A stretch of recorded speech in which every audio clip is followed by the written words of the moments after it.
ఏమి ఏమి ఏం వీడియోలు పెడతాడండి ఆయన? ఇప్పుడు ఏదైతే వీడియోలు పెట్టాడో వాళ్ళ ఫ్యామిలీ మా ఫ్యామిలీ మోర్ దెన్ 30 years నుంచి మాకు ఫ్యామిలీ పరిచయాలు ఉన్నాయి. వాళ్ళ ఇంటికి మేము పోతాం, మా ఇంటికి వాళ్ళు వస్తారు. అంత మాత్రాన అసలు కొన్ని చోట్ల వీడియో మార్పింగ్ చేయడం జరిగింది. ఆ చేసే గాడిదలు సరిగా కూడా చేయలే. మళ్ళా నేను ఎన్నిసార్లు చూసినా అందులో నాకేం తప్పు కనిపించలే. సో ఇవన్నీ చీప్ పాలిటిక్స్ ఆడి నా మీద బురద జల్తానంటే నేను భయపడేటోడిని కాదు. నేను నీలాగా రిజైన్ చేయమంటే చేసేవాడిని కూడా కాదు. ఇవన్నీ కూడా వాస్తవాలన్నీ కూడా నేను ఇమీడియట్గా కంప్లైంట్ ఇవ్వడం జరిగింది. ఇంకా 6 గంటలో ఎఫ్ఐఆర్ కూడా వస్తుంది. దీన్ని నేను హై లెవెల్కి తీసుకెళ్తాను. వీళ్ళ సంగతి ఏదో తేలుస్తాను.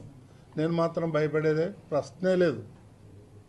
కొన్ని అయితే మా ఇదివరకు అందులో ఉన్నటువంటి కొన్ని ఫోటోలు అయితే నేను 20-25 ఏళ్ల కింద దిగిన ఫోటోలు అవి. ఆ ఫోటోలు ఈ ఫోటోలు మిక్స్ చేసి దానికి ఒక మ్యూజిక్ పెట్టి ఈ సన్యాసులకు ఏం పని లేదా?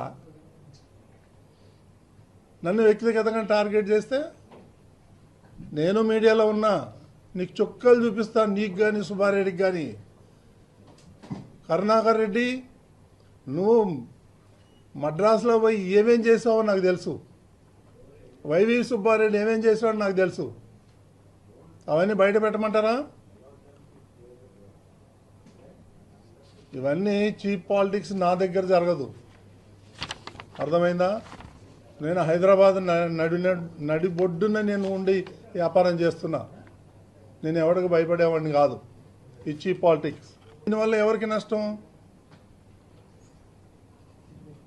సమాజానికి ఏమన్నా ఉందా? నేనేమన్నా తప్పు పని చేశానా? ఏమున్నాయి ఆ వీడియోలో చూడండి మీరు. అందులో ఏం తప్పు ఉంది? ఫ్యామిలీ ఫ్రెండ్స్ ఉండరా? కలవరా? పోరా? రారా? నాది 20 సంవత్సరాల క్రితం ఉన్నటువంటి ఫోటోలు పెట్టి మార్పింగ్ చేస్తారు. ఇవన్నీ నా దగ్గర నడవదు. నేను చెప్తున్నాను. నేను లీగల్గా ఫైట్ చేస్తాను. దేనికైనా సిద్ధంగా ఉన్నాను. ఏం అబ్జెక్షన్? నేను మిమ్మల్ని అడుగుతాను. చెప్పండి మీరు ఏం అబ్జెక్షన్ ఉంది? వెళ్తాము, మీ ఫ్రెండ్స్ మీ ఇంటికి వస్తాం, పోతాం, వెళ్ళేటప్పుడు హాయ్ బాయ్ చెప్పుకుంటాము. ఏముంది దాంట్లో? 30 ఏళ్ల నుంచి, ఇప్పుడు కాదు 32 ఏళ్ళ నుంచి పరిచయాలు ఉన్నాయి. మాకు ఫ్యామిలీ పరిచయాలు ఉన్నాయి. అదే తప్పు ఉంది అంటున్నా. దాంట్లో వల్గారి ఏముంది? వల్గారిటీ ఏముంది? ఇవన్నీ చేసి బీఆర్ నాయుడుది కాదు. బీఆర్ నాయుడుది నీకు వచ్చేది ఏంది? నీకేం లాభం వస్తుంది? ఇప్పటి నుంచి కాదు కదా, డే 1 నుంచి నువ్వు అదే పాట పాడతావు.